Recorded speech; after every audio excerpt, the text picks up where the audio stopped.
Welcome to Astrometrical. I'm Daniel Paul, and we're going to look at how you can share your work with other people on Astrometrical. This image of the Carina Nebula we've been assembling in the last few videos, and we've done all of the data entry. We've got our descriptions and capture summary and equipment and all of that stuff entered, and we're ready to share this work with everybody else. So let's look at how we go about that. If we go to the image properties, there's three sections at the end here which have to do with sharing or access to your image. The first one, publishing and sharing, you can make your work either private, unlisted, or published. Your work always starts private, so it's not able to be seen by anybody else until you make it available. And if you'd like your image to be discoverable through the explore page or the search page, the gallery, that sort of thing, then you can make it published, and that will make it available to be found on the platform. So people will discover it and be able to see your work that way. If you're not ready or don't want your work to be discoverable in that way, then you can make it unlisted. Now, unlisted means that you can give a link to somebody else to look at your work, but it's not going to be discoverable. So this is similar to an unlisted video in YouTube, or if you use file sharing platforms like Google Drive and the like, they have anybody with the link can access the files. It's the same sort of thing. So if you make it unlisted, you can start to send links to people and they can look at your work. Great if you want feedback from people before you want to publish it. There is another use of this which we'll get to when we look at collections, so lock that one away and just remember that there's other reasons why you might want unlisted works on the platform as well. But we're going to make this one published. So now we're going to look at embedding. Now the idea of embedding is that it allows your image to appear in other websites. So you don't have to come to Astrometrical to see the image. We'd like to put it onto, say, your own personal website, or perhaps there's some other platform which allows the embedding and it'll be able to be displayed there. Now the idea of the embedding is that you're not just showing an image, you're showing the whole viewer that you get with all the pan and the zoom and the regions of interest that we have within Astrometrical. You can show that on a completely different website, so it's quite powerful. And if you're building your own portfolio website, you might want to take your works from Astrometrical and show them in your own website in this way, but have a completely different interface than what's provided by Astrometrical. You can do this here without a problem. So I'm going to turn on embedding, and we're going to say that it can be embedded anywhere. So I can go to any website that supports the embedding, or build any website and embed it. If you wanted to only embed it just in your website, you can restrict where it can be embedded in. And if somebody tries to embed it somewhere else, they'll just get a message saying you can't embed this work at this location. So we will leave that as anywhere. And the last is viewport downloads. So by default, people can't download your image or part of your image. And what is supported is viewport downloads. So it's not that we want to let them just download your whole image, and particularly not at full resolution. Instead, with the viewport downloads, you are saying, well, when you've got the viewer and you've zoomed in and panned and you've got just a view on screen, if you click the download button, you'll get just that view. You don't get the whole image, you get just that view, and you get it at a particular resolution that you're downloading it at. So if somebody zooms all the way out, they might be able to see your whole image, but they might download it at a lower resolution. And if they zoom all the way in, they might get a high resolution, but it's like a small crop from your final image. This seems like a nice thing to do for users who could otherwise take screenshots.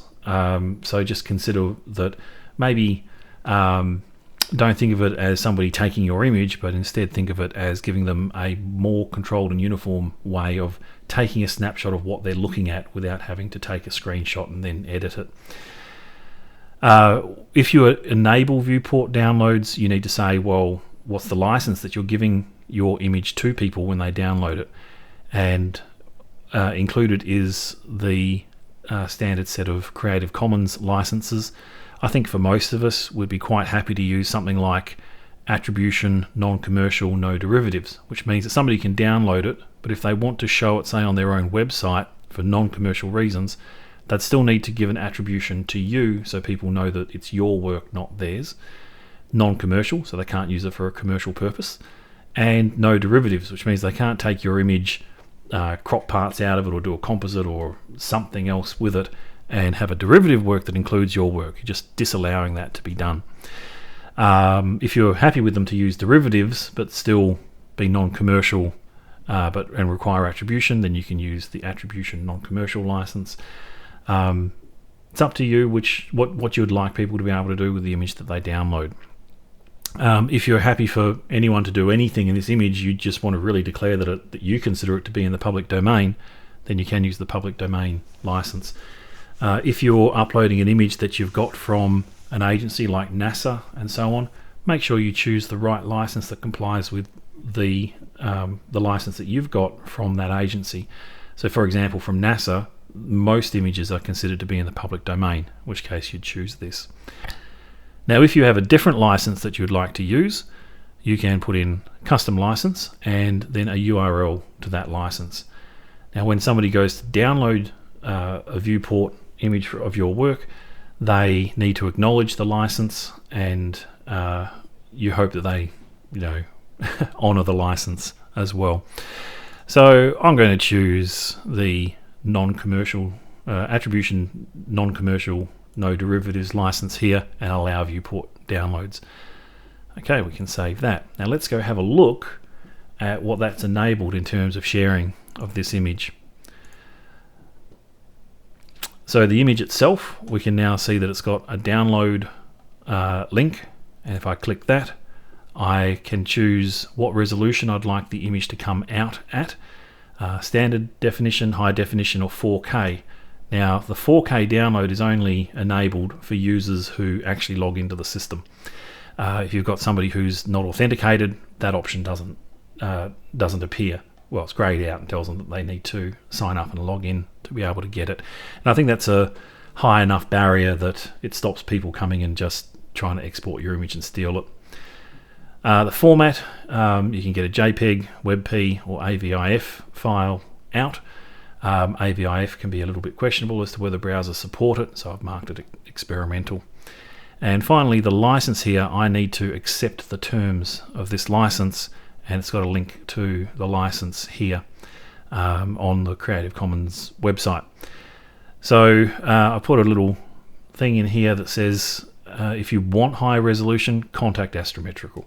So if somebody, for example, wanted to print your image in very high resolution, then we can put them in contact with you, but we're not sharing your contact information with them directly.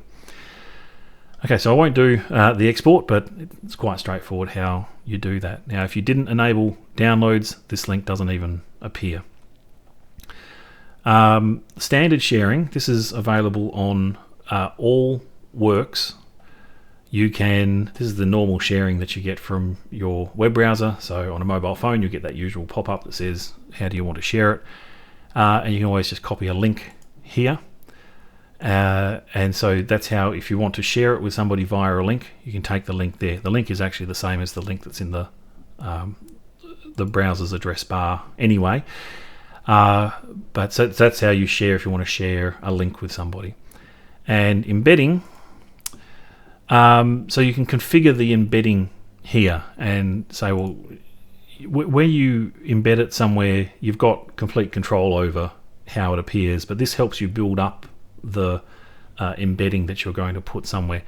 And so we might keep it at 16:10. We're going to put our regions of interest on let's put it on the right.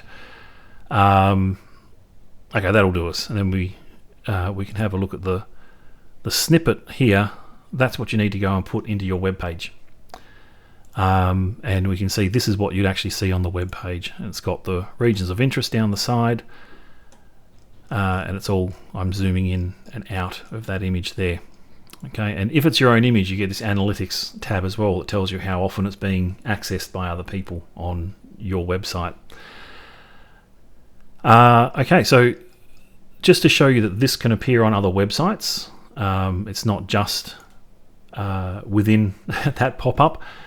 there is an embed examples, and this is just a plain HTML file. It's not part of the astrometrical application, and this goes through a number of examples of how you might embed and different embedding options that you have for different images. And so it's got the default here with the strip on the bottom, the strip on the top, strip on the right, no region of interest strip at all, and so on. So there's lots of options for how you present this, and depending on what you're trying to achieve, you might use it in multiple ways at the same time. An example of that is this website that I made for Jeff. Nice website that's very, very different compared to what you see on Astrometrical, but it's embedding some of Jeff's work directly from Astrometrical.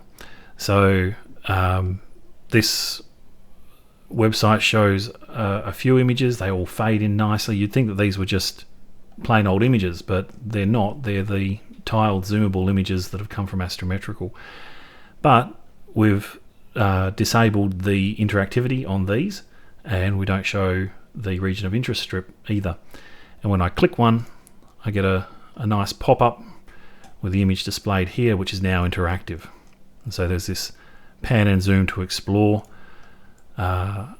little pop-up at the bottom, and we can go and have a good look at Jeff's image of the fighting dragons of Ara. I really like Jeff's work, so shout out to Jeff. The detail and the colours, the mood that Jeff imparts in his images is fantastic. Not something I've been able to do. All my images are all bright and hard to look at. Jeff's are very easy on the eye, and put into a website like this, I think they really shine. So you could have a website that you've built wherever you've built it, and you can embed your images. They can feel like normal images, or they can feel like interactive images. So the embedding's quite powerful. But just remember, other people might be able to embed your image as well. So depending on how you feel about that, you may allow or disallow the embedding. And that's it. So publish your work. Oh, we didn't have a look at the gallery. We better go do that. So if we go to the gallery, in fact, we'll better search for this.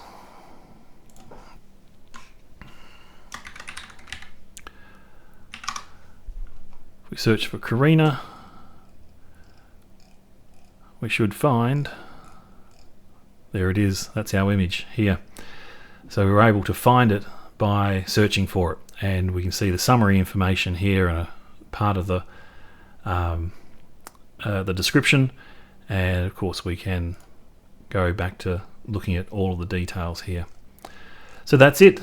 Once your work's ready, share it with the world and let them see the wonderful things that we've put together by shooting the night sky.